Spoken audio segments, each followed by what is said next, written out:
this is Franny coming to you from Western Piedmont Community College in Morganton, North Carolina, with one of the instructors in Sustainable Ag, Meagan Roberts. Hi, Franny. Good morning. Hey. And Meagan is a good friend, a peer, a teacher. Collectively, each of us have processed over about 1,000 birds.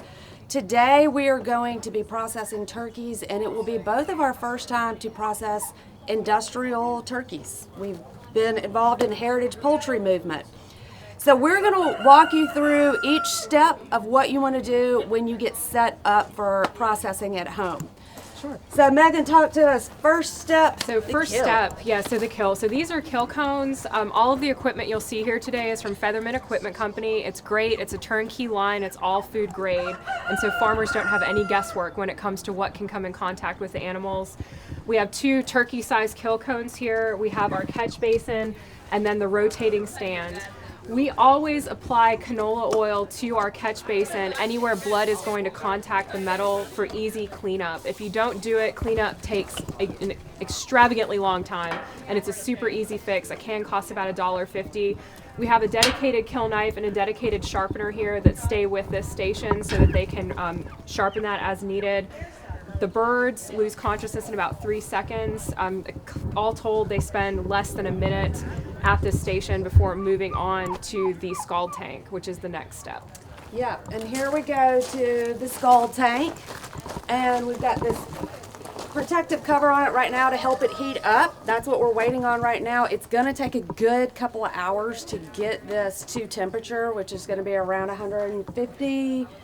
What else do you want to say? Well, especially on mornings like this, it's about 26 degrees here today in Morganton, and this tank, it's 9:40 now and has been lit since 7 and is still not up to temperature. And so every bit of 3 hours on sub 30 degree mornings, you have to account for that time. If your scald is not on, your birds will not pluck, and it really affects the final quality of the product. Yep, absolutely. You'll be picking pin feathers, but then if you get your scalder too hot, once it goes to plucking, their skin can rip, and so it's very important to get this scalder. This is one of the most important steps for efficiency and processing. The nice thing about this one is it comes with a thermostat that you can set using a flathead screwdriver, and so we have our set just a little bit high today because the birds are going to be cold. We have it set to 150. Normally on a warm day you'd set it to 147. Yep, there we go. All right, so the next step from here is our plucker. And we have a tarp on here to keep the people dry. So the plucker runs off these food grade hoses. All of your hoses need to be food grade. This is a marine and RV food grade hose from Lowe's Home Improvement. You don't have to reinvent the wheel. We have water that runs into the plucker. It runs as the birds are tumbling. It rinses the feathers out the back. And this is just a drum plucker. It's very straightforward. There are little rubber fingers, and takes about 30 seconds to clean a turkey, an industrial turkey. Yep, we even made our first one. These external fingers are solid, and the bottom ones, can you flip that on really quick? Will rotate, bouncing the birds around. So with chickens, I'm usually using 3 if they're like 7-pound chickens or so. With turkeys, it's 1. Because these are like 30-pound turkeys. So, and then these will turn on water. And I have that turned off right now. It sprays, and so when you set up the station, it's really important to have the tarp covering, especially on cold days, because your workers are going to get drenched and they're going to be really unhappy. We also take the feet and the head off at this point to fit the turkeys into the plucker, and so we have a bucket here for that purpose to catch those parts. And so moving on, we have an interim evisceration table here, and we'll move here. Yeah, we'll move here. Stainless steel, everything food grade. And stainless steel food grade. When you have these large birds, they sometimes don't get totally clean in the plucker. You need an interim station before evisceration to remove the remaining feathers, to clean up any pigment in the skin if you're dealing with darker feathered birds like the bourbon red or the standard bronze or a Narragansett. Today we'll be using the industrial white birds, the broad-breasted white, and so I'm hoping that this station won't take as long as it does with the pigmented birds, because with the pigmented birds it really does add a lot of time to the processing line.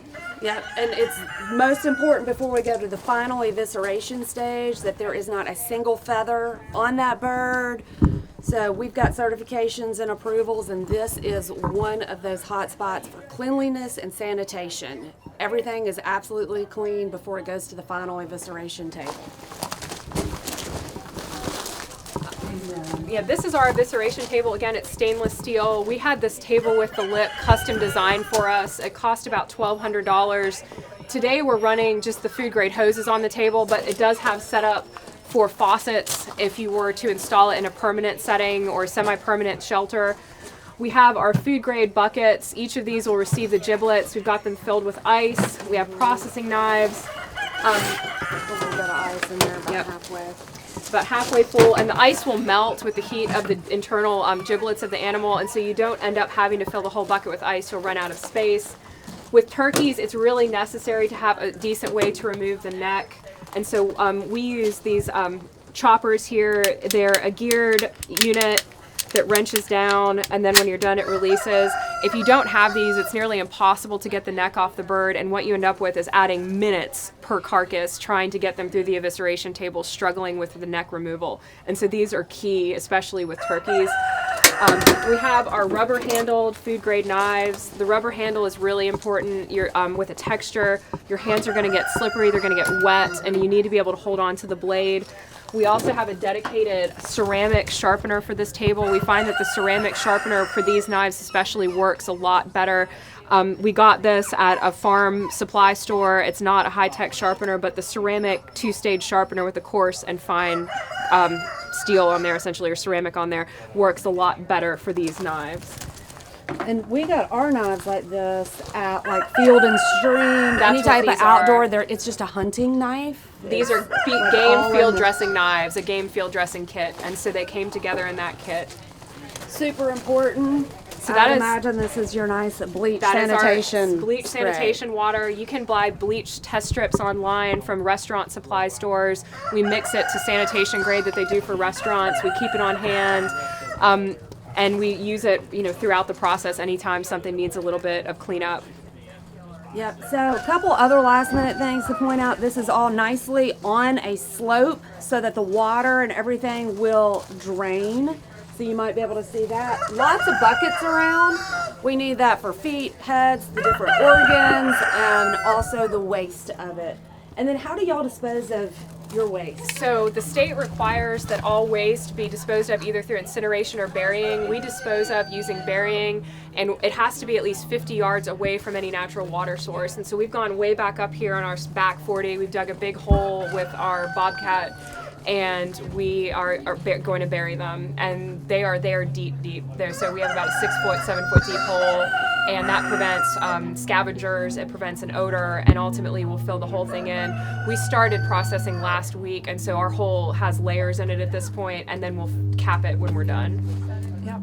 And that's exactly what we do as well. We dig a hole, but we save almost everything except the entrails. That's exactly what we So do. there's not a ton of waste from that bird. We're saving the feet. We make bone broth kits out of Yep. it.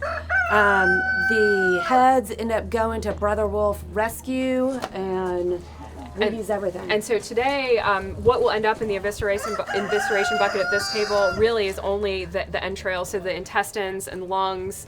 We keep the neck, the heart, liver, gizzard, spleen, and testicles in the giblet bag. We don't have any requests today from the farmers to keep feet, and so we won't be scalding feet today. But when we do offer that service to the farmers, and when they'd like to have the feet back, we will scald the feet. And so today the feet, the heads will get buried, and then any entrails that accumulate under the table. Very good.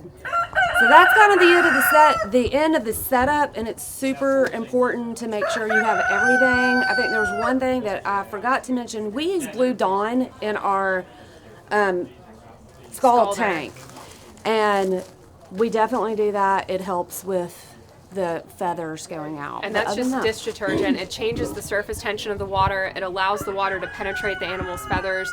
They preen themselves with oil, and so if you don't have that Dawn in there, the feathers will not scald and they will not pluck. And so it is essential. It's about, I'd say, 2 teaspoons for the whole hopper. You don't want it to be like a washing machine. There shouldn't be visible bubbles. But if it's not in there, you will notice a difference in the quality of the scald and the pluck, definitely. So anything else? I think that's else? good for setup right now. From here, and we're not going to walk behind, but we do have a food grade chill tank behind us here that comes with the Featherman line. From here, they go to what we call the pink chill. It's where the water will tinge pink with any remaining blood or fluid in the turkey. From the pink chill, they'll be bagged and weighed and go into coolers. The birds do need to sit at refrigerator temperature for 3 to 5 days before going into the freezer, or it will affect the final quality of the meat. And I think a lot of farmers don't realize that. They skip that step in an effort to get them frozen quickly, and then the final quality of the bird is really affected. The consumer's disappointed. And so especially with your heritage breed birds that have experienced things and done things throughout their life, their meat tends to be a little more developed. They need that rest time in the refrigerator before they go into the freezer. And so we really recommend that. And like I said, we've done 1,000 birds, and we always have a standard of 5 days for resting. Yes, and That's so what we do. processing At about 40 degrees. Yep. In a refrigeration. We have a big chest freezer that we have an adapter on that can actually bring it below refrigerator temperature, but not freezing. And it's a good And those place are for it to really rest in. inexpensive. They run $50 to $80. They plug into the outlet. They drop over the side of your refrigerator or freezer. Normally, you'd find them in cheese making online websites because they're used for cheese aging in refrigerators. But refrigerating the bird prior to freezing is really, really, really important. Yep, just let it rest. Let it rest. Let it So if rest. you're planning to process live for Thanksgiving, where you're offering fresh birds to the consumer, we normally do Saturday and Sunday before Thanksgiving. It's a weekend. We can get a lot more help that way. We encourage our growers to come and assist with the processing. And then, you have your Sunday, Monday, Tuesday, Wednesday, Thursday in the refrigerator, and they're fresh and they're ready to go fresh. for the holiday. Ready to go. This is a white broad-breasted bronze. First step is the kill cone, but we'll point out one really important thing is proper handling of the bird. This is somewhere around a 25, 30-pound turkey. I'm holding it with its wings close to my side, holding its feet so it can't push or kick off of anything. And anything you might want to point out a few of these anatomy things on this turkey. Sure. And so what we're looking for here when we come under the cones, we're going to make 2 cuts to the turkey's throat, one on the left and one on the right. And that will basically allow for bleed out going to the brain and coming from the brain. And so the bleed out is relatively quick. The bird will lose consciousness in about 3 seconds.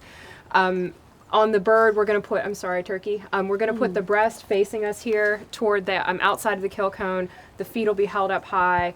And then Kevin West, our farm manager here, will be performing the actual kill, and he'll have full control of the head at that point so the bird can't draw back into the cone. And that's another really important thing for the safety and well-being of the bird during this process. But you can see, the turkey's calm, there's no flailing, there's no excessive movement, it's quiet, and all of those things are really important during this part of the process to honor the animal and make sure that the death is quick and respectful.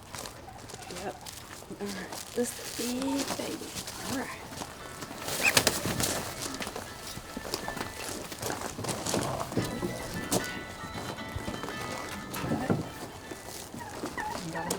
Yep, and I'm going to hold the feet. It really helps to have multiple people operating this station. And so Franny and I work together to get the turkey in the cone. That's really important. So you can see Kevin made 2 cuts, one to either side. And that's really what you want to see. You want to see a quick blood flow. On mornings like this where the temperature is cold, it can sometimes be difficult to get a quick bleed out, but you need to do your best. You can also alter the angle of the cut a little bit to affect the way that the blood will pool on the animal's neck and to keep the process cleaner on down the line. And so you can see Kevin's cut, he's tilting the head back out of the way. The movement that you're seeing now is normal. It's electrical. It's not the animal consciously moving. If you have ever seen a lizard lose its tail and the tail keeps wiggling, it's the same kind of thing. And so holding the feet is one of the most important parts here because you can really tell when the animal is going to stop moving and when it's okay to let go. And so being sensitive to that and paying attention to the process is really important. And it also helps because we talked about some of these slopes, making sure that this is level. Otherwise, if you get a big turkey in there that's 30 pounds and is jolting around, it can tip it over. Just being and very cognizant of everything and careful. And this is normal. This is very normal. This is one of the reasons people think sometimes it's funny to cut the head off. You really do not want to do that. You want the brain to continue to work. It allows that bird to pump the blood through its system in the bleed out, which makes the rest of the process cleaner. And it actually results in a much more, if there is such a thing, pleasant death for the bird. They lose consciousness, they go to sleep, their heart continues to pump, their brain continues to communicate with their body, and their body doesn't experience the dysregulation and panic that it would experience with the removal of the head and the severing of the spinal cord. What Kevin's doing here by continuing to hold on to the head is allowing those cut wounds to stay open and allowing the blood to continue to flow. It will clot if you don't do this, and that impedes the process quite a bit, especially down the line for cleanliness purposes. And so he's done. And so, and you can tell right now this is the final stage, and we'll see the release here in just a second.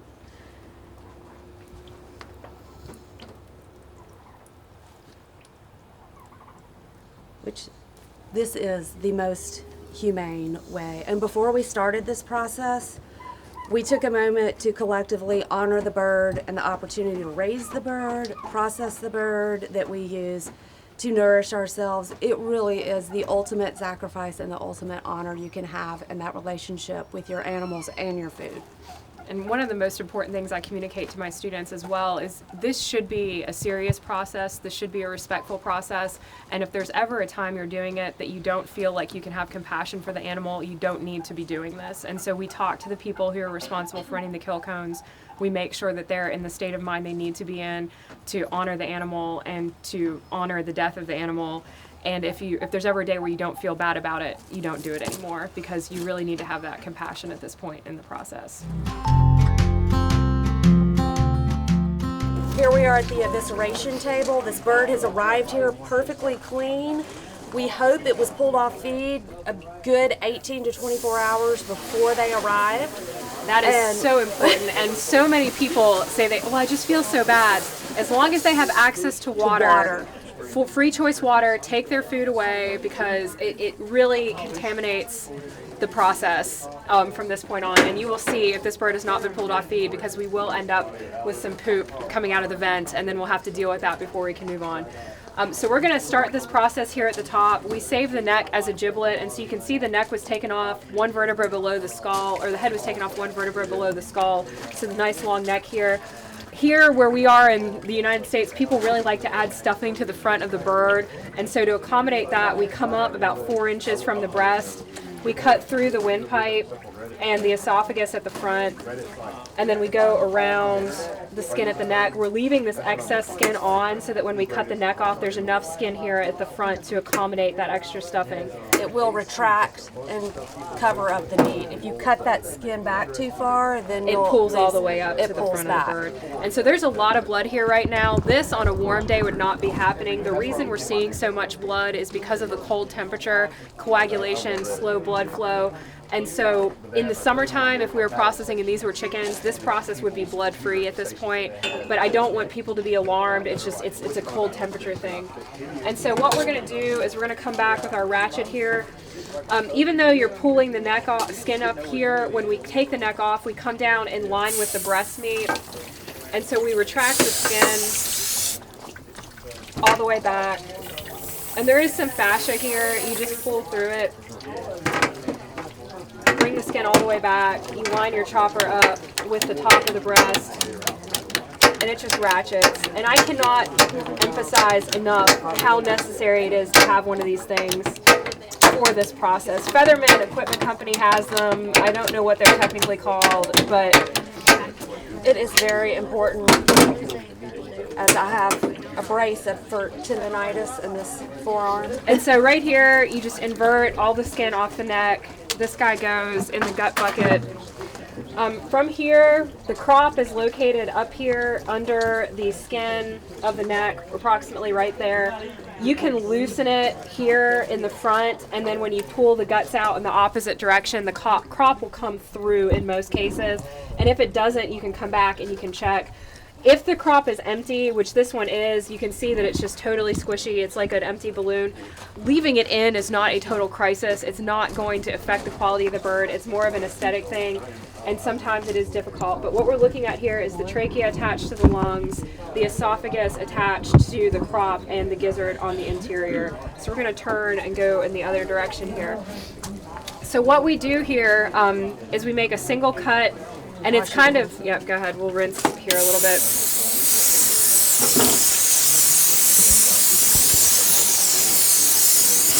Oh, I do that every single time. My students have been sprayed so many times.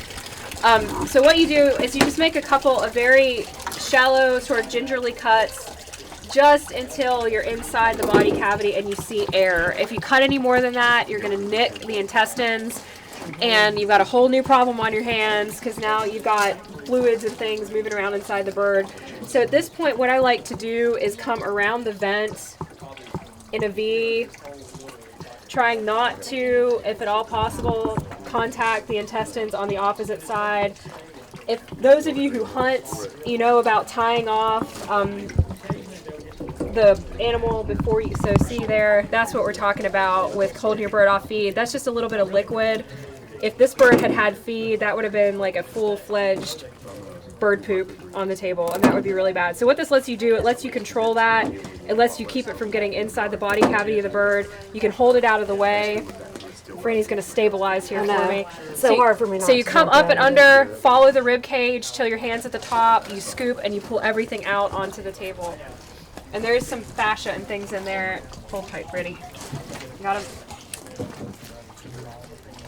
You want to make sure you're pulling the esophagus through and the trachea through as well, because those will get left inside the bird occasionally. So there's your trachea, there's your esophagus attached to your gizzard. Okay. So this is what we end up with when the birds are not held off feed. They tend to defecate during processing, and you end up having to break down, stop your line, and rinse everything off the table. And that adds time to your processing. So what I've done here, I've separated sort of the entrail packet, if you will, from the bird. We're going to leave those entrails here. We're going to finish the turkey. So inside, the next thing you do is you remove the lungs. It's difficult to see, but on the bottom side of the bird, on both sides, you should be able to see the rib cage when you look inside. If you cannot see the rib cage, the lungs are still present.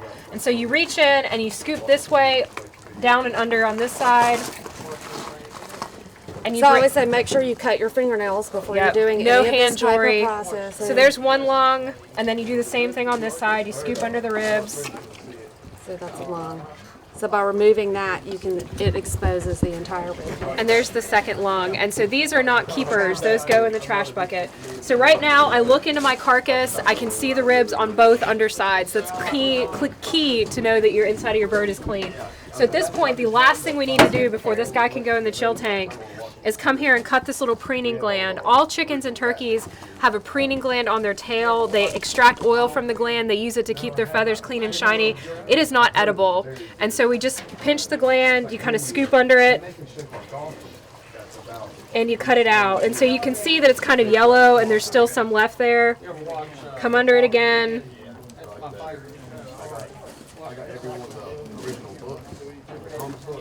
And just clean it all out of there. You get all that yellow tissue off. So this bird is a little bloody again.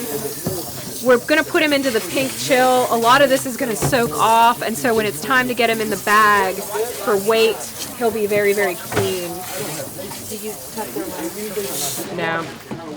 And so Franny just asked, do we tuck legs before we put them in there?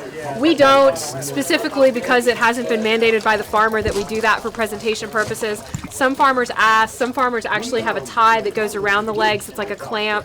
Today we're just bagging them. We're not doing anything special, but those are some options that you can offer to the farmer. The other thing that you can see people zip tie them. We will usually cut a slit in this area right there and force the legs through. The other thing that you'll see sometimes on YouTube videos is where they will extract and cut off the whole tail. We really advise against that. The consumer is used to seeing a bird come to them with the tail intact, and when you cut the tail off, it makes the bird look like there's something wrong with it, and we have gotten really bad feedback about that. There's no reason to remove the tail. Cut that little gland off the back. You're good to go, and it's what the consumer expects. So we're at our final stages here, moving it from the chill tank to bagging. Sure. And so from a farmer standpoint, this is what we consider the pink chill. And we call it the pink chill because the birds have come directly from the processing table to this chill tank. The water will eventually become tinged pink because the blood and the fluid is leaching out of the bird. If you were selling direct to the consumer off the farm, you would need an additional chill tank after this one that would be the retail chill tank. The water would be clear, the water would be clean. It's a much more pleasant experience for the consumer. But today we're going straight from the pink chill to the bag because we're bagging for the farmer. And so these birds have been chilling for about 15 minutes. The water is exceptionally cold, combined with 27-degree temperature and ice in the water. So at this point, if you see any blood left on the birds, any little feathers or things that didn't get out during the last process, the rest of the process, you can come through and you can kind of rinse it off. A lot of this stuff will have leached out by this point. So you pick the bird up, let it drain a little bit, and you can see that's why they call it the pink chill. You've got stuff coming out of there. And then you move it from here to the bag. So Franny, if you want to get your bag ready. And you want to be careful about not letting it stay in the water too long because the bird will begin to take on that extra water.